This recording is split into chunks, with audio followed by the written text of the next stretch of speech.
하시겠습니다.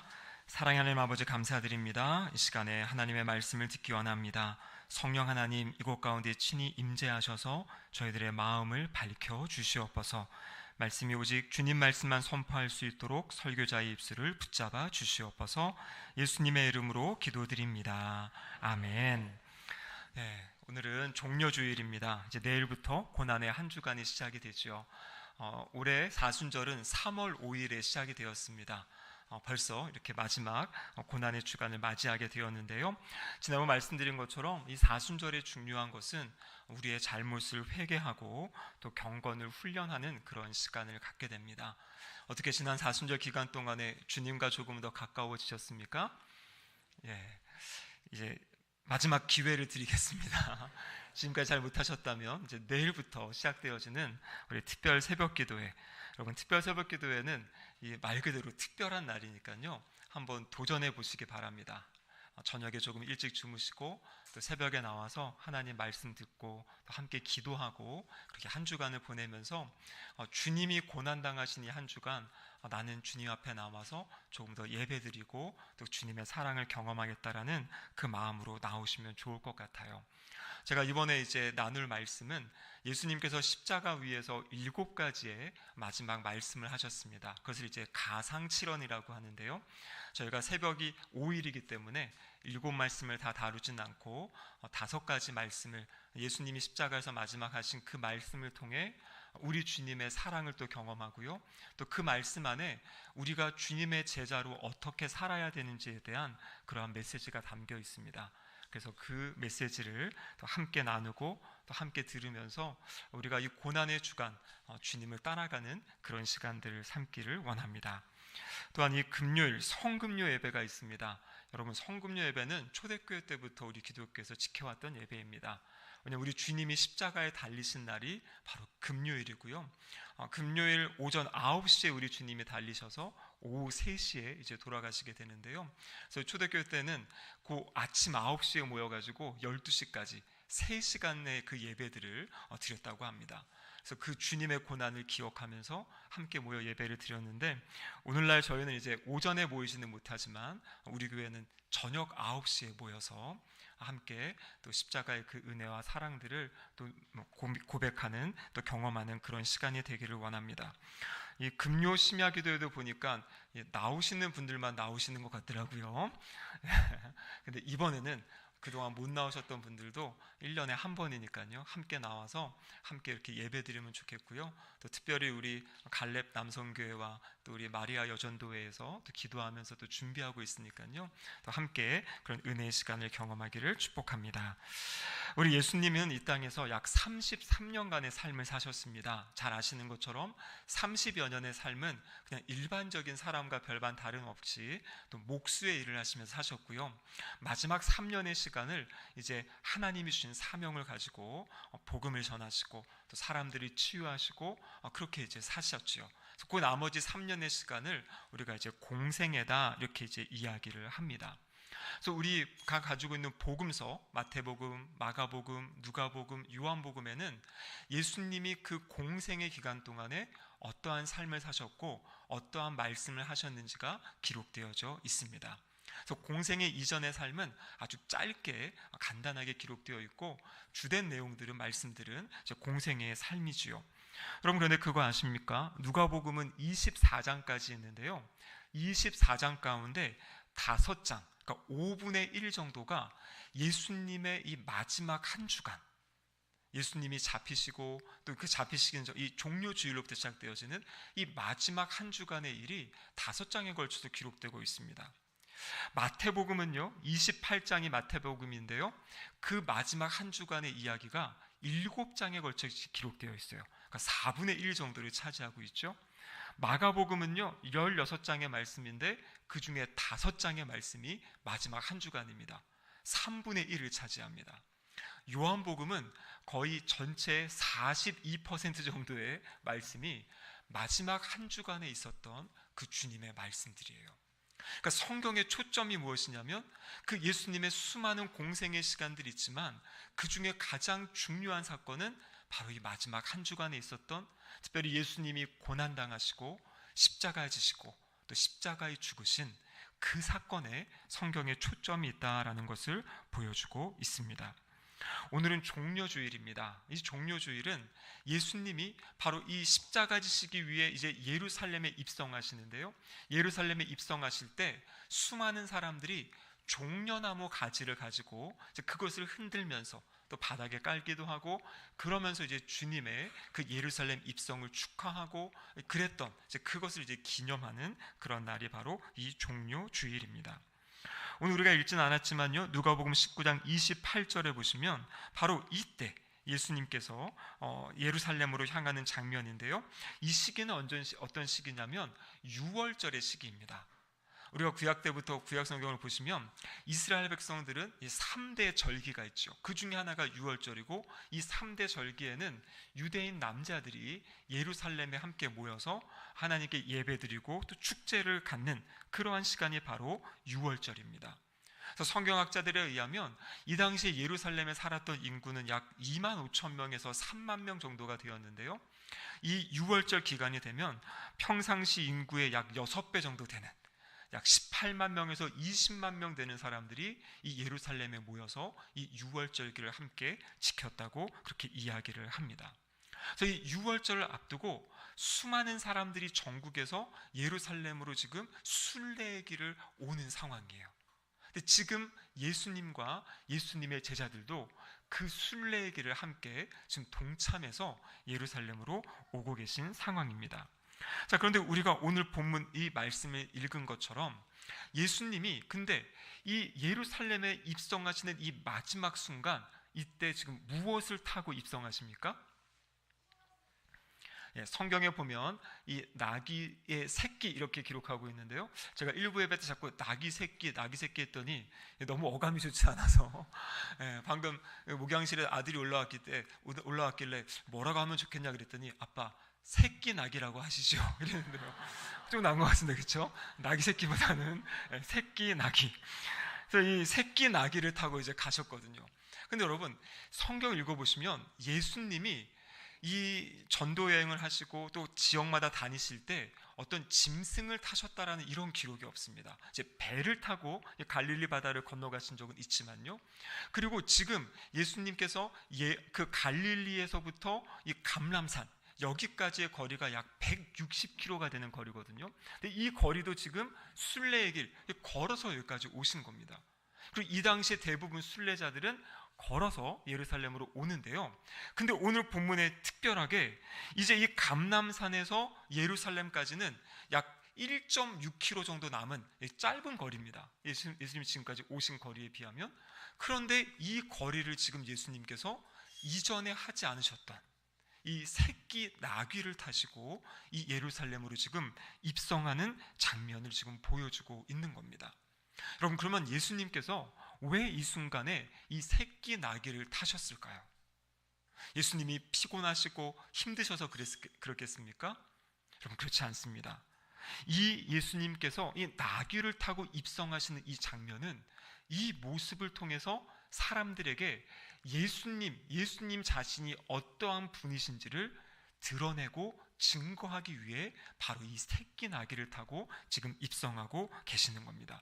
바로 이것을 마태복음에, 오늘 본문에는 누가복음에 나오지 않지만 마태복음에서 그것을 말씀하고 계세요. 예수님이 이렇게 나귀를 타신 것은 바로 선지자의 말씀, 그 말씀을 이루기 위함이다, 이렇게 말씀하고 계십니다. 마태복음 21장 5절 말씀 같이 한번 읽어보겠습니다. 시온 딸에게 이르기를 내 왕이 내게 임하나니 그는 겸손하여 나귀 곧 멍에 매는 짐승의 새끼를 탔도다 하라 하였느니라. 아멘. 지금 마태복음에서는 이 예수님의 입성하시는 장면, 그리고 새끼 나귀를 타시는 장면을 가지고 이것은 지금 예언된 그 말씀대로 주님이 지금 행하고 계신다라는 것을 이야기하고 있습니다. 바로 스가랴 선지자를 통해서 마지막 때 메시아가 오시는데 그 메시아는 새끼 나귀를 타고 예루살렘으로 입성하실 것이다 라는 그 약속의 말씀, 그 예언의 말씀을 성취하시기 위해서 예수님이 의도적으로 지금 새끼 나귀를 타고 예루살렘으로 입성하시는 겁니다. 스가랴서 9장에 보면 그 왕으로 오시는 그 왕이 어떠한 분이신지를 자세하게 설명해 주고 계십니다.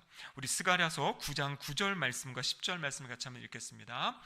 시온에 따라 크게 기뻐할지어다. 예루살렘에 따라 즐거이 부를지어다.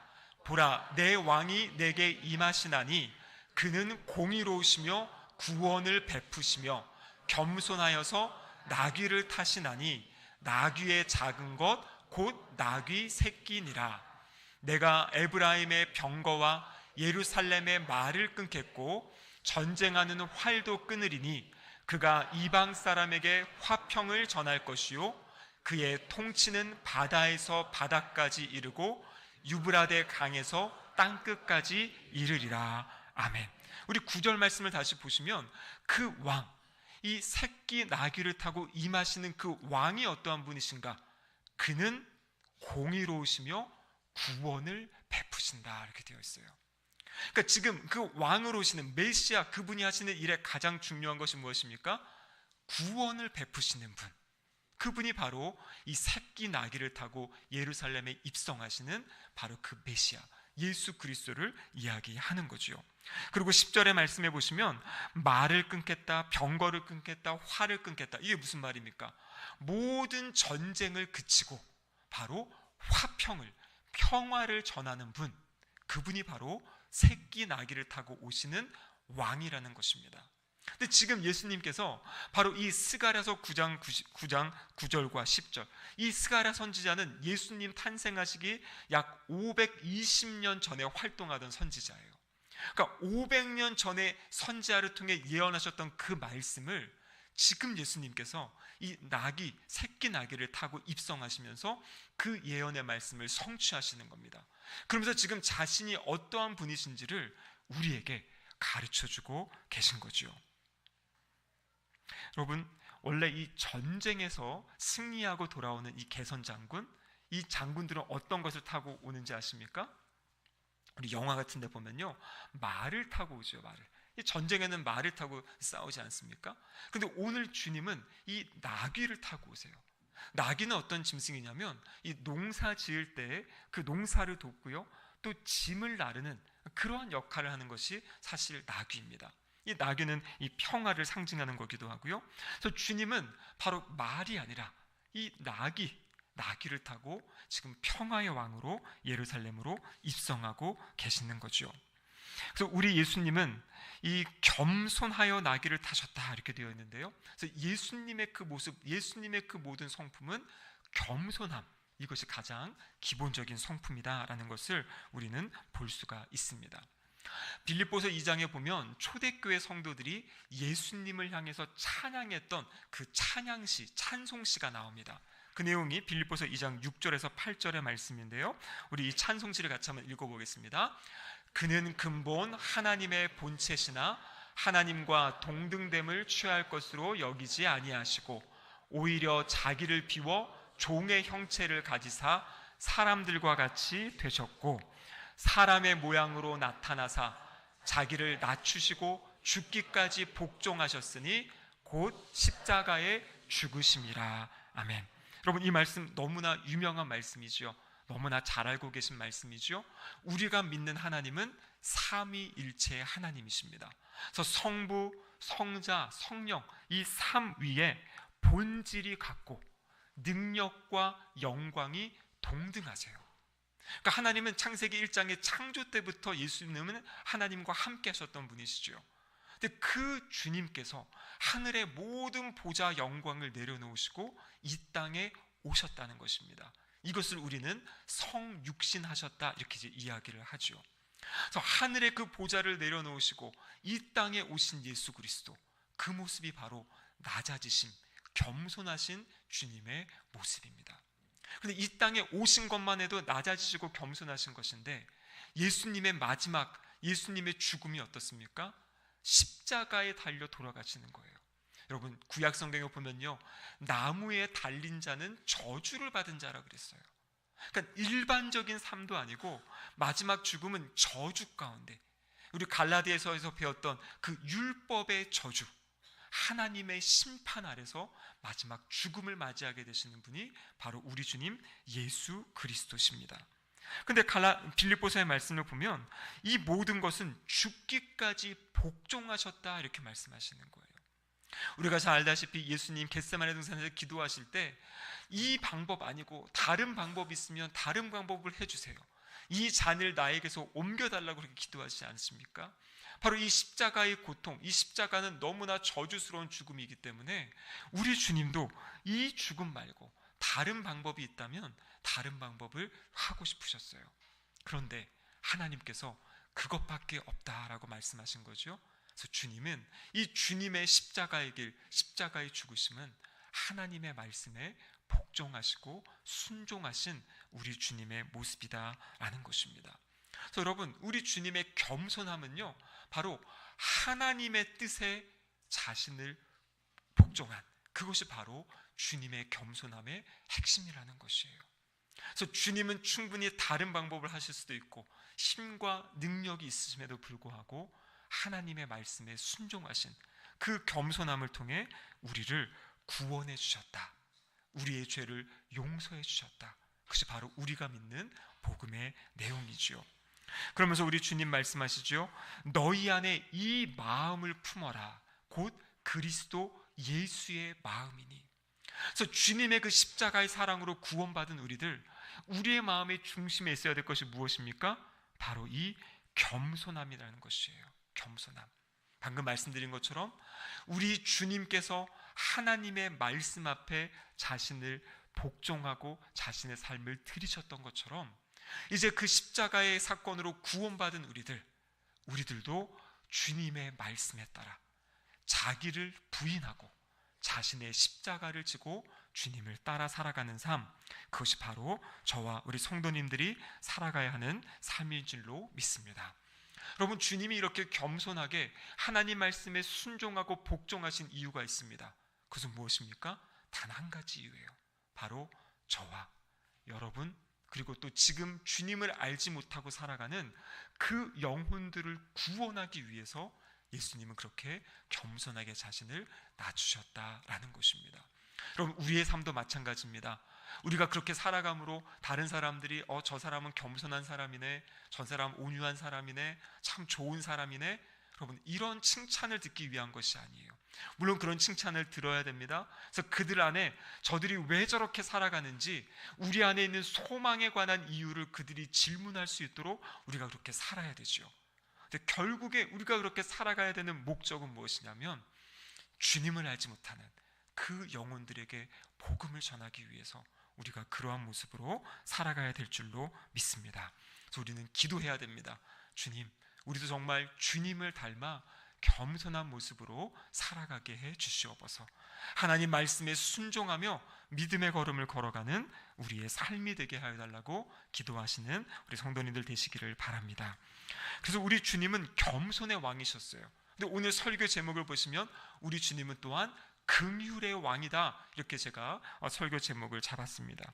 오늘 본문 21절에 보시면은요, 이 예루살렘에 가까우신 우리 주님께서 어떻게 하십니까? 성을 보시면서 우셨다, 이렇게 기록하고 있습니다. 여러분, 지금 이 분위기를 생각해 보십시오. 사람들은 지금 예수님에 대한 기대로 가득 차 있어요. 그래서 종려나무를 흔들며, 이것은 승리를 상징하는 거거든요. 종려나무를 흔들며 지금 예수님을 왕으로 영접하고 있습니다. 지금까지 예수님이 하셨던 기적적인 일들을 보아왔던 사람들이잖아요. 수많은 소식들을 들어왔던 사람들입니다. 이제 예수님이 우리에게 찾아오셔서 예루살렘에 임하셔가지고요, 이들의 기대가 무엇이냐면 이제 우리가 로마의 식민지 가운데 어려움 가운데 있는데 예수님이 우리를 로마의 식민지로부터 구원하실 이 정치적인 그러한 지도자 메시아로 이들이 생각을 하고 있는 것이에요. 그래서 사람들이 얼마나 많이 소리를 지르고 예수님을 칭송했냐면 바리새인들이 뭐라고 이야기합니까? 시끄럽다고, 저 사람들 좀 조용히 하라고 그렇게 이야기하고 있지 않습니까? 그때 예수님이 뭐라고 말씀하십니까? 저들이 잠잠하면 돌들이 소리칠 거다, 이렇게 말씀하시는 거죠. 지금 이 순간은 아주 예수님을 환호하고 예수님을 그렇게 막 찬양하고 높이는 그러한 순간이에요. 근데 예수님이 지금 마음이 어떠십니까? 그 예루살렘 성을 바라보시면서 예수님은 눈물을 흘리시는 거예요. 여기서 눈물을 흘리셨다라는 것은 아주 격렬한 비통의 감정으로, 아주 마음이 너무나 아프고 너무나 상하셔서 지금 눈물을 흘리시는 그러한 괴로움의 표시가 지금 예수님의 모습에서 나타나고 있다라는 것이에요. 여러분, 왜 그러셨겠습니까? 예수님은 아신 거지요.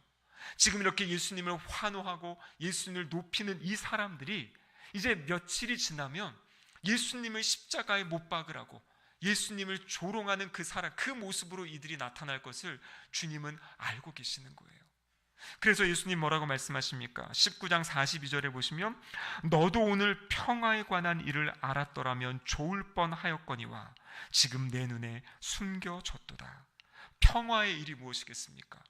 이들이 생각하는 평화, 로마로부터 벗어나서 정치적인 그런 자유를 누리는 그것이 아니라 이들이 지금 묶여있는 죄와 사망과 사탄의 권세 가운데, 이 끊임없이 불안함 가운데, 두려움 가운데 그렇게 살아가는 이 심령이 하나님을 온전히 믿음으로, 예수님을 온전히 영접함으로 그 마음의 자유함과 그 평화, 하나님과의 관계가 회복되어지고 하나님과 동행하며 살아가는 그 은혜를 이들이 알았더라면, 이들이 안다면 좋을 텐데 라고 생각하시면서 우리 주님이 이 성을 바라보시며 눈물을 흘리시는 거죠. 여러분, 이러한 모습을 통해서 우리가 무엇을 알 수 있습니까? 예수님은 바로 긍휼의 마음을 가지고 우리 사람들, 우리 인간들을 대하고 계신다라는 것이에요. 예수님이 이 땅에 오신 것은 심판자로 오신 것이 아니라 구원자로 오셨어요. 우리의 영혼을 구원하시고 우리를 살리시기 위해 이 땅에 오셨다라는 것입니다. 여러분, 예수님이 이 제자들과 함께 다니실 때 사마리아를 지나가게 되십니다. 근데 사마리아 사람들이요, 예수님을 욕하고 배척하는 그런 사건이 있습니다. 그때 예수님의 두 제자 야고보와 요한이 뭐라고 예수님께 말씀하시냐면요, 우리가 불을 명하여 하늘로부터 저들을 멸하게 하리일까, 이렇게 얘기하는 거예요. 이들의 마음 가운데 막 자신감이 넘친 거죠.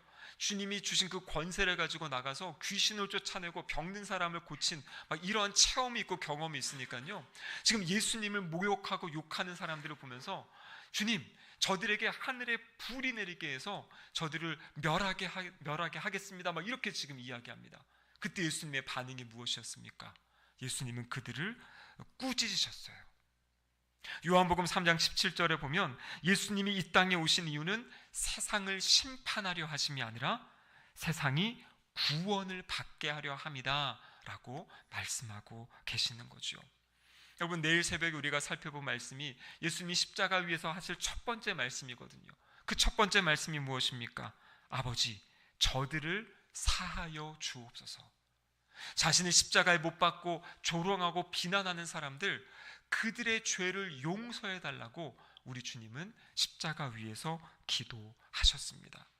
그래서 우리 주님의 마음은 그 긍휼의 마음인 거죠. 하나님을 반역하고 하나님을 떠나서 자기 마음대로 죄 가운데 살아가는 그 영혼들을 바라보시면서 긍휼의 마음을 가지고 그들을 위해 기도하시고 그들을 위해 십자가에 자신을 내어주신 분이 바로 우리가 믿는 예수님이십니다.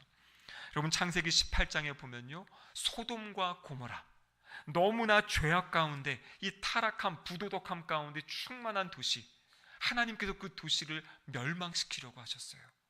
그때 이제 하나님의 사자들을 보내는데요, 아브라함에게 그 사실을 알렸지요. 여러분, 그때 아브라함의 반응이 무엇입니까? 하나님, 정말 그 땅 너무나 악합니다. 그 땅 심판하셔야 돼요. 심판해 주세요. 이렇게 아브라함이 이야기하지 않았습니다. 아브라함은요, 오히려 그 땅을 위해서 기도합니다. 그리고 그 땅을 살려달라고 간구해요. 하나님께, 하나님, 그 땅에도 의인들이 있지 않습니까? 근데 그 의인들을 죄인들과 함께 죽이면 하나님 그거 올바르지 않은 거 아닙니까? 그러면서 하나님께 기도하는 거예요. 그래서 뭐라고 기도합니까? 그곳에서 의인 50명 있으면 하나님 심판을 면해 주시겠습니까? 그런데 하나님이 또 그렇게 하겠다고 하시니까요, 아브라함이 그러면 45명이면 되겠습니까? 40명이면 되겠습니까? 그래서 몇 명까지 내려갑니까? 10명까지 내려가잖아요. 그러니까 아브라함이 6번에 걸쳐서 하나님께, 하나님 제발 그곳에 있는 그 의인들을 보시고 그 땅을 살려주세요. 그 땅을 구원해 주세요. 그런데 그 땅에 소돔과 고모라에 의인 10명이 없어서 하나님이 그 땅을 심판하시는 모습을 보여줍니다. 여러분, 그렇습니다. 하나님이 우리에게 기대하시는 마음은 바로 이 예수님의 그 마음, 아브라함의 그 마음입니다. 여러분, 세상을 바라볼 때 어떻게 느끼십니까? 이 죄악과 불법과 부정의, 부도덕, 부패, 이 타락한 모습들, 지금 우리나라가 참 너무 여러 가지로 어려운 상황과 환경 가운데 처해 있죠. 그런 상황에서도 우리의 지도자들의 모습은 우리를 더 불안하게 하고 우리를 안심시키는 것이 아니라 이 상황에서도 어떻게 하면 대권을 잡을지, 어떻게 하면 자기들의 자리를 지켜갈지, 이러한 모습들을 볼 때 참 너무나 마음이 안타깝기도 하고, 참 때로는 기도하고 싶지 않은 마음이 들 때도 있어요. 그런데 여러분, 어떻게 해야 됩니까? 우리는요, 이 세상을 향한 그 긍휼의 마음을 가져야 되는 것이에요. 주님을 알지 못하고 내가 잘 살고 있다고, 나는 지금 아주 멋지게 살고 있다고 이야기하며 이 교만에 차 있는 그런 사람들, 여러분, 그들을 바라보며 부러워하시면 안 되고요, 그들을 긍휼한 마음으로, 주님을 알지 못하고 살아가는 그 영혼들을 긍휼한 마음으로 바라볼 수 있어야 됩니다. 그리고 그들을 위해 기도할 수 있어야겠죠. 여러분, 우리가 지금 성령의 능력으로 부흥하는 교회가 되게 해달라고 기도하는데요, 여러분, 여기서 말하는 부흥의 핵심은 무엇이냐면 하나님이 우리 가운데 찾아오시는 거예요. 하나님이 우리 가운데 찾아오실 때 나타나는 것이 무엇이냐면, 하나님이 지금 이 땅을 바라보시고 가슴 아파하시며 오늘 예수님처럼 눈물 흘리시는 그 눈물이 우리의 마음과 우리의 심령 가운데 생겨나는 것, 여러분, 그것이 바로 부흥의 역사이거든요. 우리의 눈으로는, 우리의 인간의 모습으로는 도저히 그런 마음을 가질 수가 없어요. 그런데 하나님이 우리 가운데 은혜를 주실 때, 우리의 마음과 심령에 부흥을 주실 때, 정말 이 땅을 주님의 눈으로 바라보고 이 땅을 위해 기도하며 또 그 영혼들을 위해서 하나님께 간구하는 우리의 삶이 될 줄로 믿습니다. 여러분, 우리 주님이 십자가 지신 이유는 단 한 가지입니다. 바로 이 땅에 죽어가는 영혼들을 구원하기 위함이세요. 그리고 그 구원의 은혜가 이미 하나님이 우리에게 먼저 그 은혜를 주셨고요, 이제 주님의 십자가를 따르고 그 주님의 십자가에 감격해 살아가는 우리에게 맡겨진 사명은 무엇이냐면, 바로 주님의 겸손함을 닮아 주님의 그 긍휼한 마음을 가지고 잃어버린 영혼들에게 주의 복음을 전하며 살아가는 삶인 줄로 믿습니다. 이번 한 주간도 주님, 제가 그 주님을 따라 살아갈 수 있도록 저의 마음과 저의 심령에 주님 은혜를 내려 달라고 그렇게 기도하며 간구하며 살아가시는 우리 성도님들 되시기를 주님의 이름으로 축복합니다. 아멘.